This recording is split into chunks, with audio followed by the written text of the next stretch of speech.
ಏನು ಗುಲ್ಬರ್ಗಾದಲ್ಲಿ ಪ್ರಿಯಾಂಕ ಖರ್ಗೆ ಅವರ ಮೇಲೆ ಆರೋಪ ಮಾಡಿದ್ದಾರೆ ಭಾರತೀಯ ಜನತಾ ಪಾರ್ಟಿಯವರು, ಅದನ್ನು ಕೂಡ ನಾವು CODಗೆ ಕೊಟ್ಟಿದ್ದೇವೆ.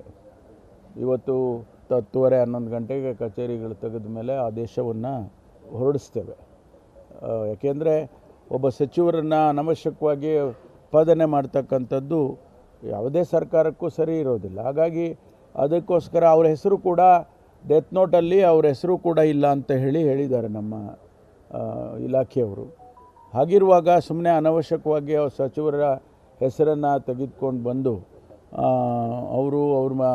ಅವರ ಹೆಸರಿಗೆ ಮಸಿ ಬಳಿತಕ್ಕಂಥ ಕೆಲಸ, ಸರ್ಕಾರಕ್ಕೆ ಮಸಿ ಬಳಿತಕ್ಕಂಥ ಕೆಲಸವನ್ನು ಮಾಡ್ತಿದ್ದಾರೆ. ಅದಕ್ಕಾಗಿ ಅದರ ಸತ್ಯಾಸತ್ಯತೆ ಗೊತ್ತಾಗಲಿ ಅಂತೇಳಿ ಮಾನ್ಯ ಮುಖ್ಯಮಂತ್ರಿಗಳು ನಾವೆಲ್ಲರೂ ಸೇರಿ ಇದನ್ನು CODಗೆ ವಹಿಸೋಣ, ಸತ್ಯಾಸತ್ಯತೆ ಹೊರಗಡೆ ಬರಲಿ ಅಂತ ಹೇಳಿ ಕೊಟ್ಟಿದ್ದೇವೆ.